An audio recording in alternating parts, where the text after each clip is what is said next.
আসসালামু আলাইকুম। ইরান আজকে একেবারে ইসরায়েলের জায়গা মতো আঘাত করেছে। একেবারে গুরুত্বপূর্ণ জায়গায় আঘাত করছে, একেবারে হার্ড পয়েন্টে আঘাত করছে ইরান। ইসরায়েলের পরমাণু কেন্দ্রে হামলা করছে আজকে ইরান। ইসরায়েলের সবচেয়ে গুরুত্বপূর্ণ এই পরমাণু কেন্দ্রটা।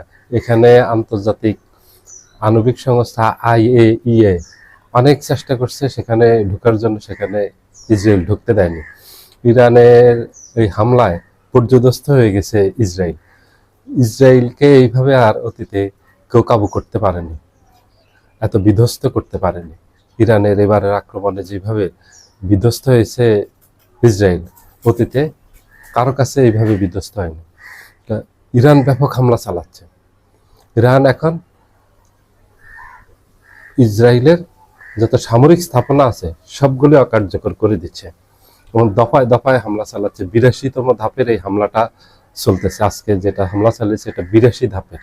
আজকে 27 দিন এই যুদ্ধটা চলতেছে। 27 দিনে 82টা ধাপে হামলা চালিয়েছে এবং ইরানের এইসব হামলা ইসরায়েল ঠেকাতে পারতেছে না। ইসরায়েলের আকাশ যে প্রতিরক্ষা ব্যবস্থা আছে সে প্রতিরক্ষা ব্যবস্থা ব্যর্থ হয়েছে ইরানের এই আক্রমণগুলি ঠেকাতে। ইরানের সাথে সাথে আমেরিকাও, ইসরায়েলের সাথে সাথে ইরানের আক্রমণে আমেরিকাও পর্যদস্ত হয়ে গেছে। আমেরিকাকে নাকানি চুপানি খাইয়ে ছেড়ে দিয়েছে ইরান। ইরানের যত ক্ষয়ক্ষতি হয়েছে এই যুদ্ধে ঠিক সমপরিমাণ ইসরায়েল এবং আমেরিকাও ক্ষতিগ্রস্ত হয়েছে। এই যুদ্ধে শুধু ইরানের ক্ষতি হয়নি, সবচেয়ে বেশি ক্ষতি হয়েছে আমেরিকা, সবচেয়ে বেশি আক্রান্ত হয়েছে তারপর মধ্যপ্রাচ্যের দেশগুলো। মধ্যপ্রাচ্যের দেশগুলো এই যুদ্ধে সরাসরি অংশগ্রহণ করেনি, কিন্তু মধ্যপ্রাচ্যের দেশগুলি কাতার, কুয়েত, আরব আমিরাত, ওমান, বাহরাইন, জর্ডান এই দেশগুলি পরোক্ষভাবে ইসরায়েল এবং আমেরিকাকে এই যুদ্ধ করার জন্য পরিচিত করছে, উস্কে দিয়েছে, তাদেরকে আমন্ত্রণ জানিয়েছে।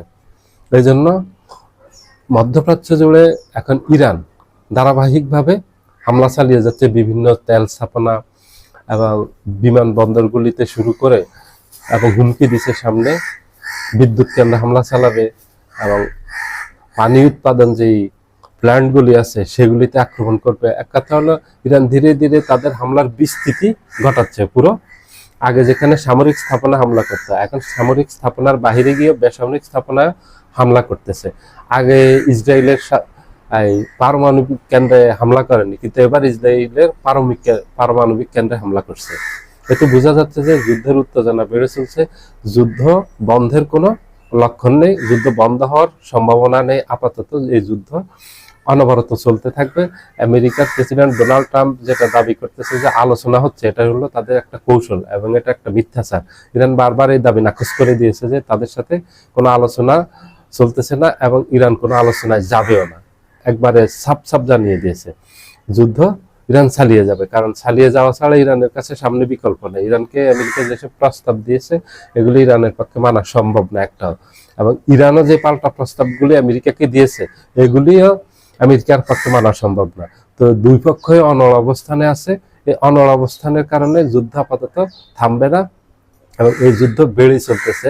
এবং ইতিমধ্যে বিভিন্ন আন্তর্জাতিক সংবাদ মাধ্যমে আরো কিছু খবর আসছে যে ইরানকে এখন ড্রোন সহ আরো কিছু অস্ত্র দিয়ে রাশিয়া সহায়তা করতেছে, যেগুলি কৃষ্ণ সাগরের মাধ্যমে।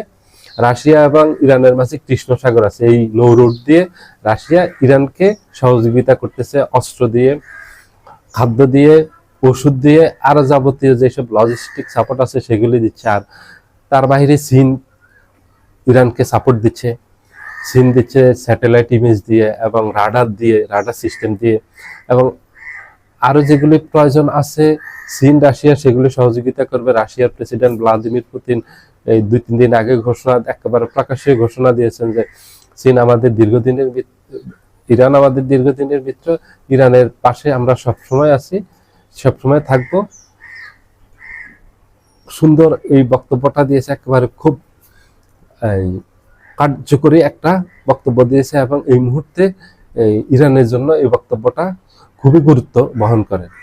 ভ্লাদিমির পুতিনের যে ইরানের পাশে আছে, এই ধরনের একটা শক্তি যদি ইরানের পাশে থাকে তাহলে অন্য শক্তিগুলো ইরানে ঝাঁপিয়ে পড়ার সাহস পাবে না, কারণ এই যুদ্ধ তাহলে চারিদিকে ছড়িয়ে যাবে। হয়তো এক সময় ইরানের পক্ষ হয়ে আমেরিকা, রাশিয়া ইরানের পক্ষ হয়ে যুদ্ধে নেমে যাবে, পরে আমেরিকার পক্ষ হয়ে ইউরোপ নেমে যাবে, এই যুদ্ধ পরে পুরো বিশ্বব্যাপী ছড়িয়ে পড়বে। ওই ভয়ে অন্যরা আর এই যুদ্ধে জড়াবে না, এটা সীমাবদ্ধ থাকবে আমেরিকা, ইরান, ইসরায়েলের মাঝে। সবাই ভালো থাকবেন, আল্লাহ হাফিজ।